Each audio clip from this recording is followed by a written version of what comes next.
Hey everybody, welcome to Smashing Game Time. I'm your host, Nick. I am joined by two special guests today. I have the team at Black Tabby Games. I am joined by Abby Howard, the co-creator, artist, and editor of Slay the Princess. And I'm also joined by Tony Howard-Arias. I got that right. Lead writer and game designer of Slay the Princess. Guys, thank you so much for coming on the show and for coming to talk to us about your new game, Slay the Princess. Yeah, Thanks for having us. Yeah, and I wanted to congratulate you. I was actually just on the Steam page. You guys won Best Indie RPG at the OTK Video Game Awards. Congrats. We sure did. Thank you so much. Very happy about that. I forget that we're still technically in award season, so stuff is still going out, even though the VGAs have come and gone. So really quick, Black Tabby Games. How did you guys get started? I guess the better question would be, you guys are a married development team.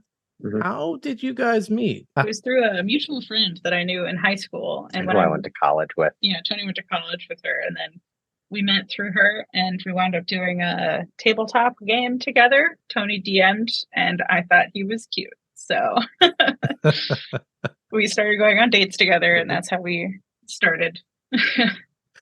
And so did you guys have, when you met, was the background, were you guys both in coding or art majors, maybe working on an MFA? Was the intent always like, hey, we should make some games together? No, that would be a really funny start to a relationship, though. Just, wow, I have game skills. We should get together and start a game studio and get married. Do it all. I was a cartoonist for, I think at that point, like 7 years. So I had released a bunch of graphic novels and had been working in comics for a long time. And I didn't study art in school. I studied evolutionary biology, but, it's good to know a lot of different things. Yeah, I was working in marketing for a slew of boring tech startup jobs. You also worked at the Boston Globe? Yeah, look, I looked back at that time with tiredness in my soul. I know for some people that was a very interesting job, but I don't know. I've got that little bug where I can't work for other people for too long. And you yearned for creative expression. Yeah, so. I was a screenwriting major in college, but didn't really have an outlet for that stuff other than, I guess, improv in my adult life.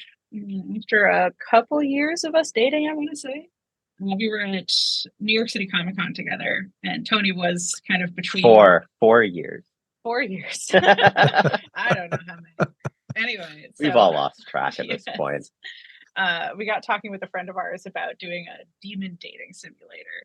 Well, it was more like just kind of an exercise in thinking through what it would be like. But yeah, like a dating sim where every date you go on becomes a horror scenario over time. Yeah. And we were both kind of at career crossroads, and I was wrapping up a graphic novel and not really loving what I had lined up next, or what I was trying to line up next, because a lot of comic books are, if you're working with like a mainstream publisher, then you're usually making kids graphic novels, and it's just not my style of stories. So I was struggling to come up with something that wasn't too grim for 12-year-olds. And I was done with the tech startup I'd co-founded with some college friends, and was trying to figure out the next thing. So we had an idea, and then we ran with it, and then COVID happened, and it forced us to really run with it, and that became Scarlet Hollow, which is our other, I was going to say first game, but it's our other one because it's still an ongoing project. Technically, Slay the Princess is our first full release. Scarlet Hollow is on episode 4 of its planned 7 in total. Well, congrats on your debut, kind of debut, but not your actual debut.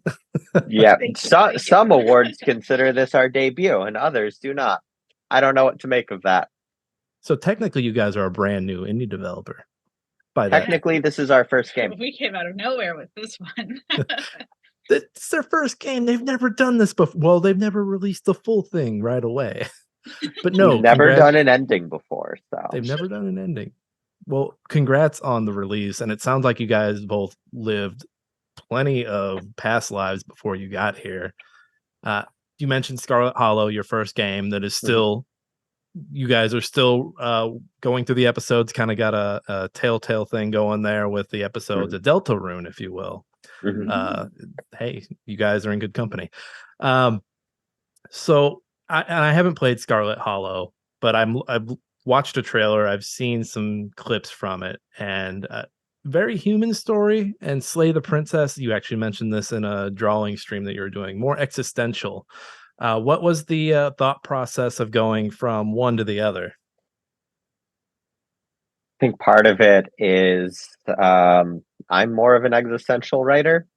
So Abby takes the lead on Scarlet Hollow's scripts, and then I come in and do my second pass and add more branching and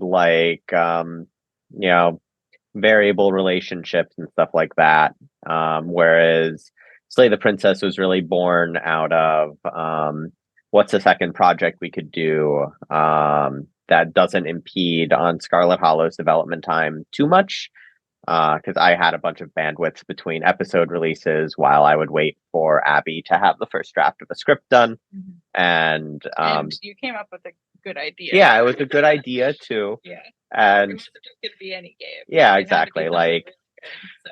Every time I tell this story, I feel like some people take it out of context and are like, oh, so this means that I see Slay the Princess is the cash grab game while Scarlet Hollow is the passion project. And I don't think we're capable of making things that aren't passion projects. Like Slay the Princess is very much a passion project. We poured our hearts and souls into it for the 7 months of dev time it took. It's just sometimes the realities of running a business form constraints that you have to adapt to. And they were very helpful constraints here. Yeah. So I'd say a lot of the differences between Scarlet Hollow and Slay the Princess are kind of just differences in their creative needs. So, yeah. I tend towards more character-driven, grounded in reality kind of fiction.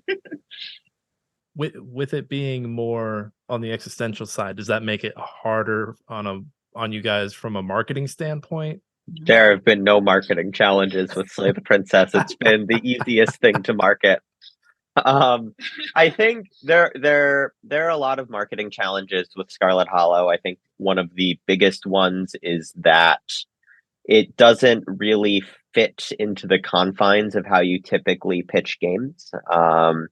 Games are very rarely pitched with their narrative first. And we need like a couple paragraphs of story description to get the concept of Scarlet Hollow across, where Slay the Princess, I feel like the capsule on Steam does a lot of the talking there, and then we only need like 1 or 2 words of description, and people are like, "Oh, I see. I'm being told to do this thing." Well, what if I don't? And then that's kind of it. Voice acting helps a lot on the marketing side too. Very happy that we were able to secure 2 excellent voice actors who also have pretty substantial online fan bases that helped with the game. But yeah. I feel like the fact that it's kind of based around this central idea versus based around a cast of characters and kind of a town that you want to get to know and a mystery to solve, then it's a lot easier to convey because it can be conveyed in a sentence. Right. Like Scarlet Hollow, I feel it's very hard to sell an individual copy of it relative to Slay the Princess. And then once that copy is sold, that person tends to get very into it and puts in like 10 to 20 hours, and then they get their friends to do it. And that's given us like a nice long tail. It gives them the mix. It does. It drives them insane, as we can see on our Discord every day. We love you all. It is a curse that we have spread to them. And none of us would have it any other way. So I want to get to Slay the Princess, but I do have one more Scarlet Hollow question. Yeah, so sure. You guys are 4 or 5 chapters into Scarlet Hollow. 4. And now I'm sure, so since those have come out, Slay the Princess has come out. And so you're going back and working on these remaining chapters. Have you guys had any issues, or has there been any concern about kind of like, oh, we have these lessons that we've learned from Slay the Princess that we want to apply to these chapters that we're working on now? Or are you guys kind of in a different mindset, keeping it like, no, we need to stay in that mindset we were in before Slay the Princess, because we don't want to change the scope, or we don't want to make it feel like a completely different game? Fortunately, I think everything is done. Want to mute your computer, Abby? I think everything that Slay the Princess has done for us has just increased our abilities. Yeah, like I would say that like the first Slay the Princess demo was very influential on Scarlet Hollow Episode 4's development. I think there's a reason why Episode 4 is the strongest episode by far there, and then Episode 4's development was very influential on Slay the Princesses for the rest of the game, and now I think it's a given that we're going to take the lessons we've learned from this process, even if some of that is just growing as writers and artists and applying it to what comes next in Scarlet Hollow. The hardest thing with Scarlet Hollow is knowing when to stop editing early chapters, because it's such a long project, and I feel like both of us have improved as creative so much over the course of its development that it can be hard to like go back to the first couple chapters, which people do still love, and be like, oh, I would have done this differently if I knew what I knew now. But also, like, the first 4 episodes together are 580,000 words of dialogue long, so like you can't really change too much of what happens in the first couple chapters without swapping out like a load-bearing beam in the basement of the game that everything else is reliant on. And of course, fortunately, like we have all of these people who really love it, so that helps me to know that I don't have to really keep going back and editing, even though I know now that if we start the project over, it would be so much better for it, because we've just grown so much through this process. But that's also something I'm very familiar with, like having worked on a lot of graphic novels before, because by the time you hit the end of a graphic novel, you've always improved so much that you look back at the beginning and you want to just redo it all from scratch. It is a very familiar feeling, and it's just something you got to sit with as a creative to know that you might now see all of its flaws, but nobody else is going to. I was about to say, if you are watching this and you have not yet played Scarlet Hollow, we are not negging our game. The first 2 episodes are still very good. People like it. You should buy that too. And there may be a few assets that I'll fix. Just a few.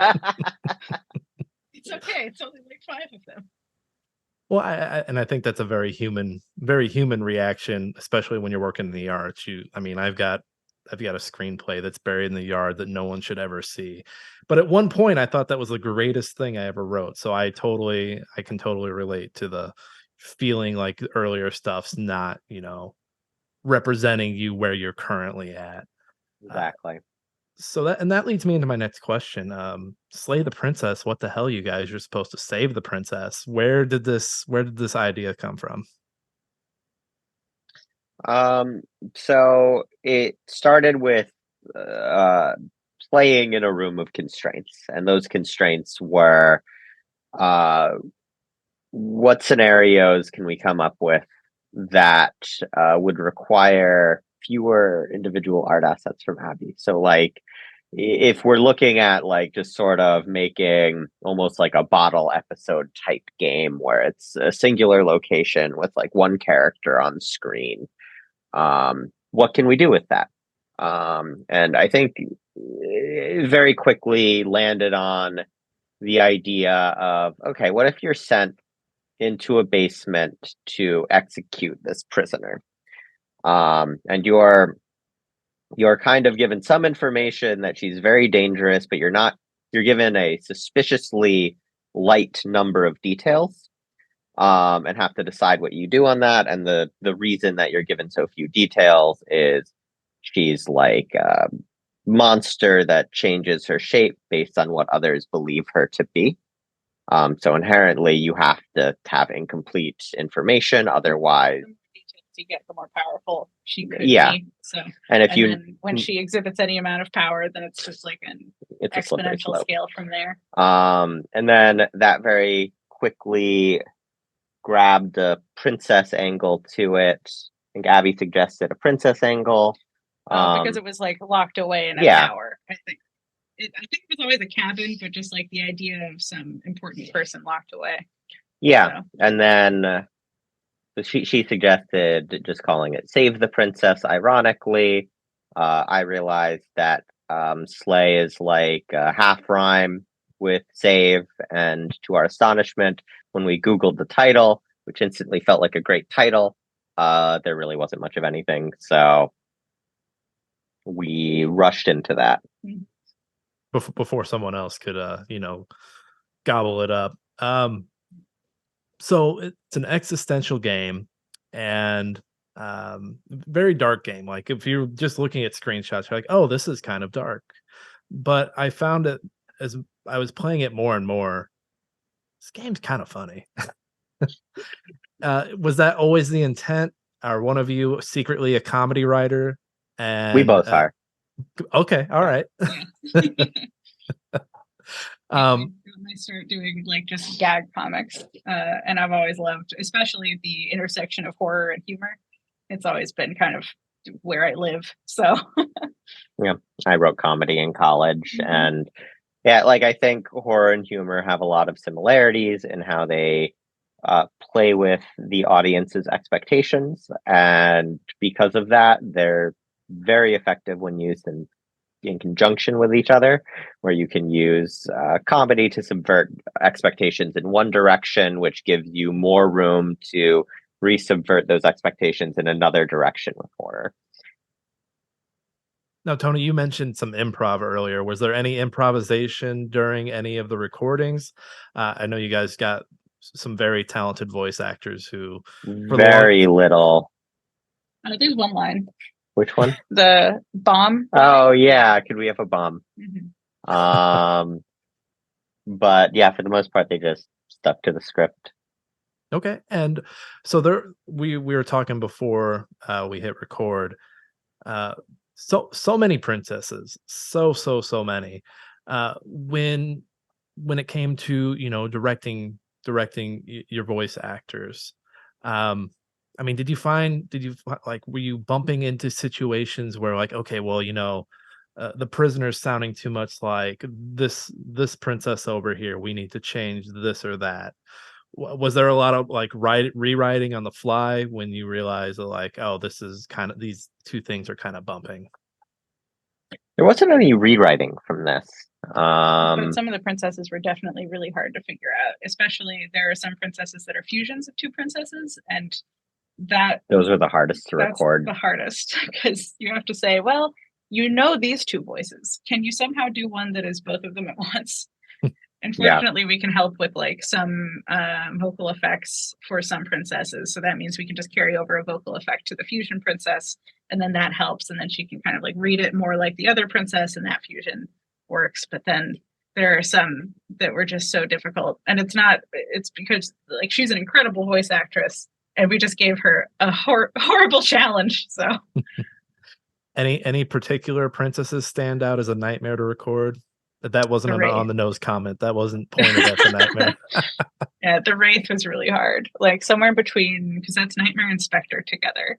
And also in her recording booth, I think it was like 90 plus degrees or something. Yeah, it was an August recording, and the AC wasn't on. Because unfortunate. If the AC is on, it makes a sound. So she was stuck in a super hot room trying to record this very difficult character who is just kind of hard to pin down because it's just very difficult. So good job to her, though. She did it. Wonderful job from both. And there was points in the game, and this was about a month ago, where I was like, oh wait, this is the same person the whole way through. Kind of blew my mind as I was playing through that. So you guys did an AMA on our games. I want to say it was about a month ago. Yeah, it was like roughly a week after the release, I think. After release. And so, and you kind of mentioned this earlier, the concept came up with in May of this year or May of last year? Last year. Okay. We're not that fast. We're very fast, but we're not that fast. Very fast. Like, my gosh, is there something already in the in the chamber that we're going to see in a few months? So, I mean, okay, so you get the idea for the game last May. You're still working on Scarlet Hollow as well at that time. Any challenges in balancing the two at the same time? I know we kind of talked about like, making sure the scope of one doesn't sneak into the other, but anything else off the top of your head? It's hard to switch modes. Yeah, switching modes is really tough. I've now switched back into Scarlet Hollow mode. And I remain a little bit on Slay the Princess mode. Yeah, I mean, you've got to be, because you're still bug fixing. So yeah, switching is the toughest thing to do. They're so different in the way that they feel to us personally. So, but once you switch, then you go right back into it. It's like a glove. You were just like, oh wow, yeah, I forgot how well this fit. I forgot how much I liked doing this. Yeah, and of course, like having just pushed ourselves really hard to write a game like Slay the Princess, like returning to things that are comfortable feel even more comfortable, because now things that were challenges before for Scarlet Hollow they just don't feel that scary anymore, which is good. It means that they're going to be even better than they were going to be before. Except for the narrative bloat, like Scarlet Hollow, just by nature of how many decisions are in it, is a lot to hold in your head. Yeah. I do have to kind of catch myself up on some of these things. Like there's one character in particular who can have all sorts of things happen to him, and I think I have to write his scenes 8 times at least to it's too make much. Sure that all of the variables are accounted for. But this is what we're pouring all of our resources into, so this is what we really care about. So we talked about the game being funny. The game also kind of gets gross a little bit. I had the privilege of playing it on Steam Deck on a flight, and I'm I'm doing my best to avoid spoilers, just because based off of you guys' AMA, you don't want to spoil too much, but also you don't want to. The game's been out like a month and a half. I feel like if folks are listening to this, they've probably already played. And if you are listening and you have not played yet, pause the podcast, play the game, return to the podcast. This is now a spoiler zone. Tony took the words right out of my mouth. So I'm on the plane and I get to the prisoner, and I'm sitting next to this wonderful, wonderful older woman who's just the nicest lady. And she's like, oh, you're playing a game. That's very nice. And I don't think anything of it, because I'm having a nice conversation with the prisoner. And then you give her the knife. She lops her head off in the middle of the flight. Was there anything that went over the line for you guys? I know you mentioned there wasn't too much rewriting, but was there anything where it was like, this is too much, we still got the ESRB breathing down our necks or something? That scene, I think, was the most. Yeah, and there was an alternate version of that actually did cross the line. So instead we changed it to what it is, which does not cross the line for us. But we did also give people the option with that one in particular to close their eyes if they wanted to. Like you could decide not to look at the imagery. I recommend looking at the imagery. I am proud of it. I think it's worse if you don't look, honestly, because you have to imagine what all those sounds are. Yeah. And I think, like, compared to the loose original one, which was you would be the one doing the decapitation, this one just thematically fit a lot more. It makes her character more compelling. So that was got to that point in the script, was just like, nah, this isn't correct. We'll move on. It's funny that you played that on an airplane. We got in trouble when someone played Scarlet Hollow on an airplane, and they did this whole "Am I the asshole?" thread on Reddit, being like, I got yelled at by this old woman for playing this horrific game on a flight. And like, Scarlet Hollow is a lot more infrequent with the like body horror than Slay the Princess is. Over the course of maybe 8 hours, you will at most see maybe 4 pieces of brutal imagery. But that Am I the Asshole thread got picked up by like 5 or 6 different British tabloids. Just absolutely running with it. I've been. Hey, it markets itself. Yeah, it was so funny. Because how could these terrible devs make this? And how could this terrible person play the sinful content on an airline? I mean, once she lobbed her head off, I wasn't worried about her chewing her wrist off anymore. I was like, hey, you know what? They saw the worst of it. It's just a human being chewing through her wrist. Leave her be. Abby, on the art side, was any of this tough I know you like working in the what's the word? I'm like the cosmic horror side of it. Was any of this like harder on you to draw, or was it just like not challenging from like oh, this is hard, but challenging as in oh, this is gross, like I don't like this? You're more on the gross side than the cosmic horror side. Yeah. things.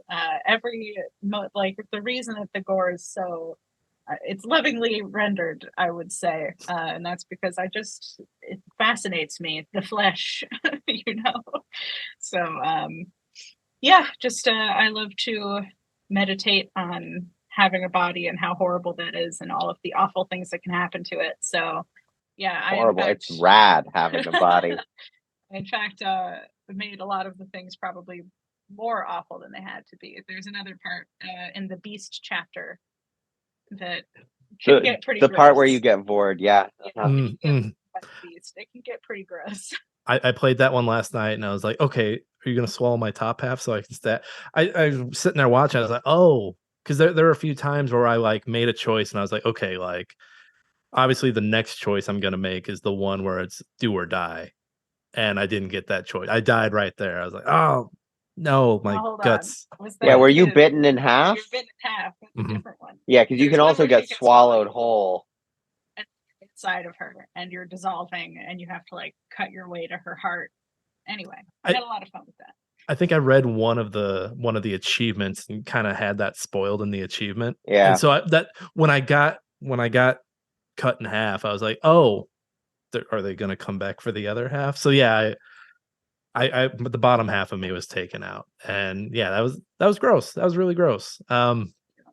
But the stuff that I did struggle with some things, and it was the cosmic horror stuff, because drawing a poem is very difficult. It's that part where the nightmare takes her mask off. I don't know if you got to that, but that was just sort of like her conveying her inner world through poetic thoughts. That took you days to figure out, and it's not that many illustrations. Meanwhile, the gore stuff took me like maybe much hours. Less time than that. Yeah. So I mean, the real struggle of it is that both you and the princess exist so far outside of the actual world. Like neither one of you can use any real imagery from the world to talk about like a life lived. So that was just really hard. At some point I like made it too abstract, and then we had to like draw it back to something recognizable. It was so hard. It was such a struggle, and I'm still kind of like a little unhappy with it. No, it's great. No edits, no notes. It's perfect. It's a 10. We don't need to do any of that. On the influences side, I saw some the usual suspects, the names you see every once, the Stanley Parable, the Disco Elysiums of the world. I think I saw Tony mention that he started House of Leaves after after the game was done. Mm-hmm. On that front, do you think this might be a little different game if you had read House of Leaves beforehand? I don't think so. I think touches on a lot of the same themes, and I don't know. It's hard to say. Like I feel like for books, I borrow themes less. The influences question is always a hard one because there tend to be so many influences that don't fall under the scope of what one would normally consider influences for a video game. Like I think with something like Slay the Princess, I think a lot of people are when they ask that question, they want to know, oh, so what are the games on that list? And it feels like a lot of it is more music, some movies, like some TV. I don't remember if this was on the Reddit AMA, but I know like I put together my influences list on a Tumblr post ages ago, and Ceremonials by Florence and the Machine was like up there towards the top. Madoka Magica is on there for this. I think House of Leaves is not quite funny enough for it to be something that would have influenced the style, because I always have to be a jokey little lad. You come from an improv background, of course. Unfortunately. Sometimes you can't turn it off. I mean, just look at me with some of my questions. And hey, but good on you finishing House of the Leaves. I got a copy behind me that's been I'm sitting not on done page yet. one. Oh, It's taking it back. I'm like a third of the way through, and it's on hiatus while I get through Baldur's Gate. Oh, why are you doing this to yourself? So many hours between both of them. Funny you mentioned music. Brandon Boone, your composer, is not here to defend himself. He suffered for this project. Yeah, 54 songs under the same leitmotif. Mm-hmm. Leitmotif? Leitmotif? I do improv. I don't do music. These were I live in Missouri. We haven't gotten that word out here yet. Why are you guys doing this to your poor composer? Well, we pay him. We pay him. He loves the work. I think he really loves a challenge too. To be fair, everyone on our team really I would say that there is a very specific type of suffering that every single person who worked on this project was put through, and it was the suffering of just having to maddeningly do the same thing again and again and again, but slightly different every time. I feel like in a lot of ways it was kind of like a training arc for everyone, where I feel like everyone's art, everyone's form was elevated by the end of it, just because there were all of these heavy constraints where it's like for Brandon on the music, yeah, all 54 of those tracks, they need the princess's leitmotif in it. So you'd better figure out 54 different ways to express that, which pushed his boundaries a lot. And I don't know. I feel comfy saying that this OST is the best work he's ever done, and I can't wait to see what he does next after it for Scarlet Hollow episode 5. Abby had to draw so many princesses. I did. Honestly, I feel I got a pretty good end of that stick. Beyond chapter 2s, where all of their backgrounds have to look really similar, that one was mind-numbing. But then after that, they're all so different that it felt like I was drawing new people every time. Yeah. If I ever have to write that interaction with that goddamn mirror in that goddamn cabin ever again, I'm going to jump out this window. It got to a point where I was like, you know what?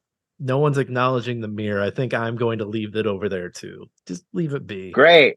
But because you could do things in any order,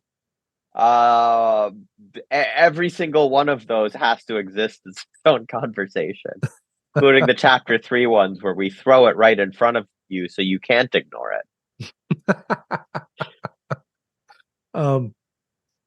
Yeah, so I wanted to jump back to the art real quick, Abby. I don't think we got into, and I'm sure you've had a similar question like this a lot. Do you have a princess that you were just, by the end of it, you're like, I don't want to draw this princess anymore? That's a good point. I don't think I've been asked who my least favorite to draw was. Oh man. You found the razor viscerally upsetting to draw by the end of it, like her all swords form. Yeah, I think it's got to be the razor because I mean, she becomes just a big pile of knives. And like the pile of knives part was actually pretty easy to draw. It was her ribcage situation that was so difficult because I was just like, how did I draw this so good the first time? And why can't I imitate it in all of these other pictures of her?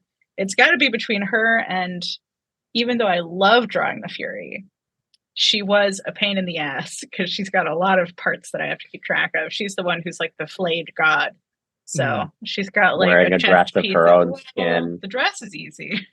It's all of her muscles. I have to keep track of it. I have to draw it the same every time. It's got to have the same kind of shading or else it'll look weird. So the consistency for the Fury was the hard thing. And then with the razor, it's just, I have to draw her again. That thing. So, and you have to draw her in action shots. Abby hates drawing action.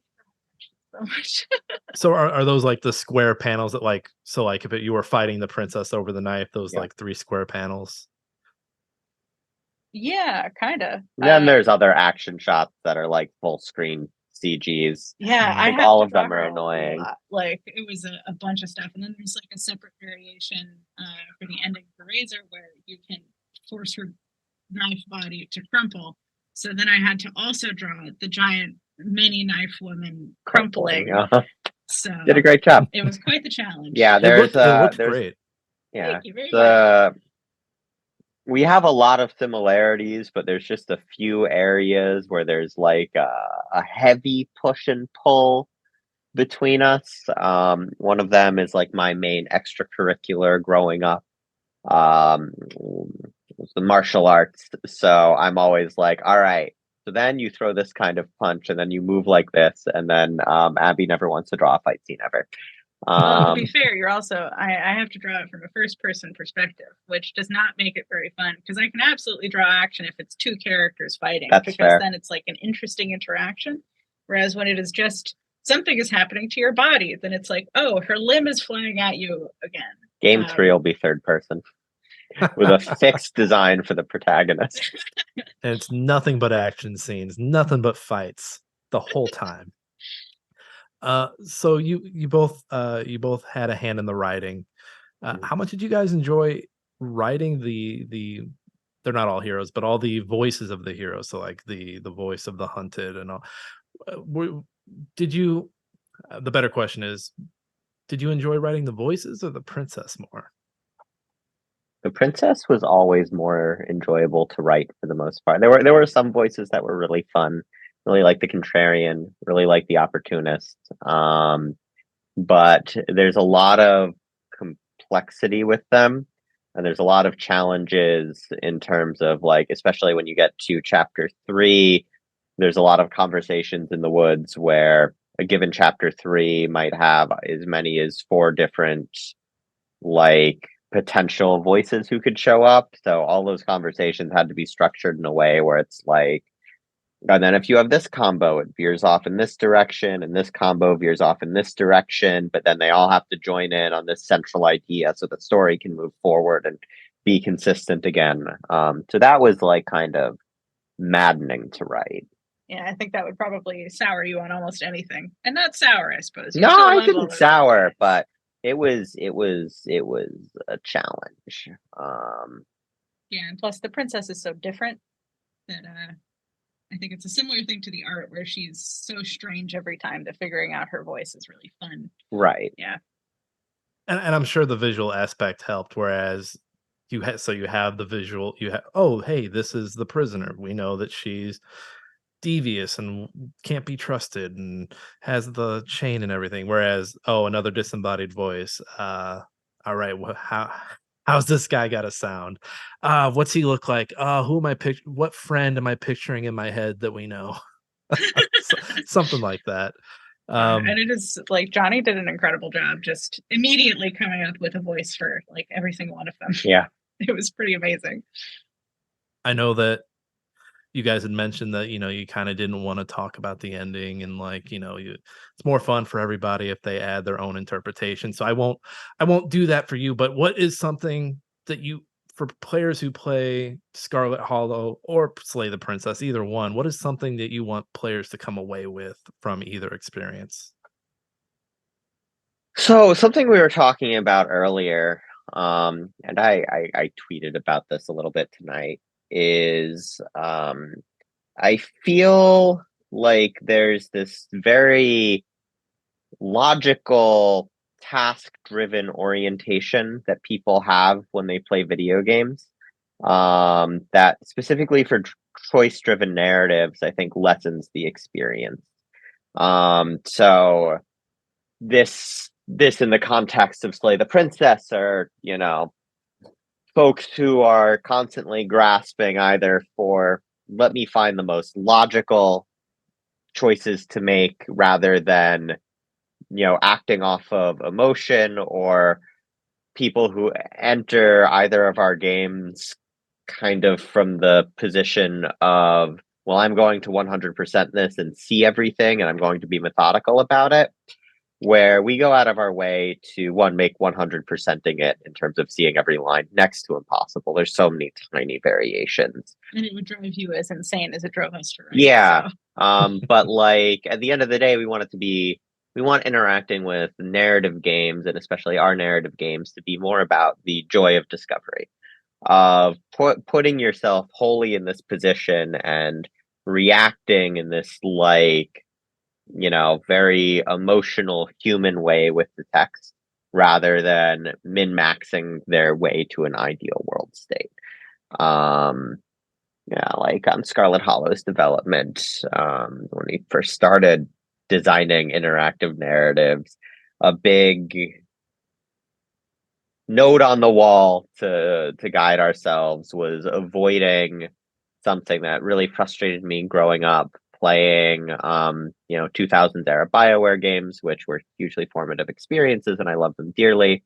I do not mean this to be like an aggressive dunk, but it's like where there are right answers to every question, and it's like, they would pose interesting moral dilemmas, but then, if you looked at a guide in advance and you game the systems properly, there was always an optimal outcome, and then a playthrough became less about living in this world and grappling with these dilemmas as a means of examining yourself, and more, what is the step-by-step guide that I follow to achieve optimal happiness and good ending?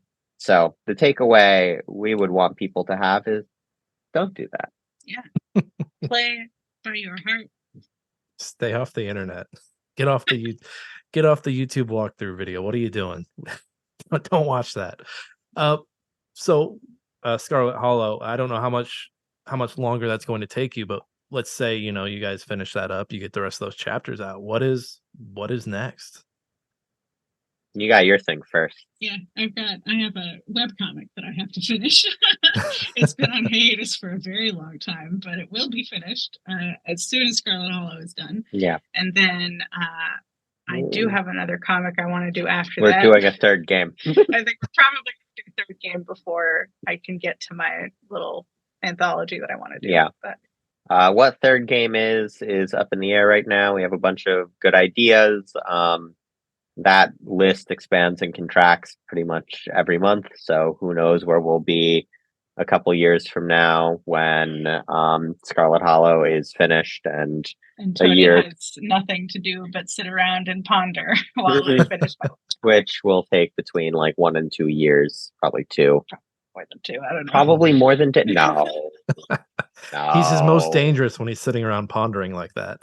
Yeah, Abby visited her family and left me to my own devices for the first time since the pandemic started for like a couple weeks, and the script for the demo for Slay the Princess was done in that time. That's so yeah, who knows what any amount of time of pondering would do for me. Yeah. I'm going to think the next time my wife and kids leave me for like a day or two, I'm going to think about that and think about how unproductive I'm being just because you did that. So you guys still sound super busy. Tony, we kind of talked about what you were reading and playing a little bit, but Abby, are you reading and playing anything between all this work or listening to anything that stands out? I sure am. I'm playing Dave the Diver. I also played Dredge earlier this year. It's rare for me to get sucked into a video game on my own without being like a group thing with Tony. So clearly my heart yearns for the sea. I'm very excited for the crossover DLC that's coming out. Okay, yeah, that's not. I was wondering if that was out yet or not, because I heard about it. That's Friday. They made this just for me. I may need to jump back into Dave the Diver. It's been a few months. Yeah, Dredge is great too. Oh my gosh, stop it. I've got so much I need to play, you guys. I think I already blew my last question on you guys. It's good. Say okay. It's good. Anything else about Slay the Princess or anything else you guys got going on over at Black Tabby Games? Where can the folks keep up with you? Where can they get Scarlet Hollow and Slay the Princess? Buy them on Steam or GOG. We've got a Discord server and a mailing list. Those are probably the two best places to keep up with us. who knows how long Twitter will exist. I resent the fact that it remains our highest engagement platform, so I must remain in the tweet mines. Freaking Twitter. I mean, you could always try LinkedIn. LinkedIn's numbers are going pretty good right now. Yeah, so hey guys, thank you so much for doing this tonight. Congrats on the release and also the success of the game. It seems from the outside looking in that people love it and people love what you're doing. And if I'm not mistaken, you guys have a stream coming up, right? If this is going up on Monday, the stream will have happened. Yes. The VOD will probably be up at some point, though. I'm very excited. We're having our voice actors read everything out live. So good luck to them, as if we haven't already put them through enough. But it should be a lot of fun. I like to make them suffer. Through suffering, we are forged into better and more productive people. It's my understanding John hasn't played the game yet. He is not. He can't stand to hear his own performances because he starts nitpicking himself. So I understand. this live stream was actually his idea as a means of not waiting like 4 years to see how the game goes. Yeah, right. This wasn't even us. That's great. Well, hey, if you're listening to this right now, I'm sure that VOD is up over on the Black Tabby Games YouTube channel or up on their Twitch. So go check it out over there. Probably both. Probably in both. Go look for those. Again, Abby, Tony, thank you so much. Amazing game. Keep up the great work and can't wait to see what you guys do next. Thank you so much. Yeah. Bye. Thanks, guys.